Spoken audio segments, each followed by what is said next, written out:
শুভ সকাল, আমি মিঠুন হাওলাদার।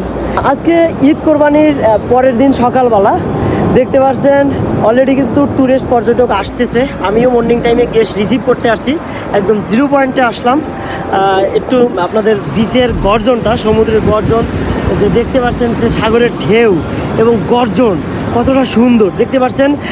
একে একে গেস্ট কিন্তু ব্যাগ নিয়ে, লাগেজ নিয়ে, মোটর সাইকেল নিয়ে তারা কিন্তু অলরেডি দাঁড়িয়ে আছে হোটেল রুমের জন্য। অতএব তারা কিন্তু এখনও রুম খোঁজাখুঁজি কেউ করতেছে, কেউ এখনও খোঁজাখুঁজি করতেছে না। তারা কেউ 12টার পরে রুম নেবে, কেউ এখন বুকিং করে আসছে।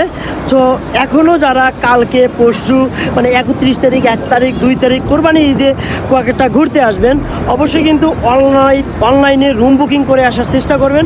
নয়তোবা কিন্তু হোটেলের দ্বারে গিয়ে রুম খুঁজতে হবে। 12টার আগে যদি যারা আসবেন তারা কিন্তু অবশ্যই রুম পাবেন না।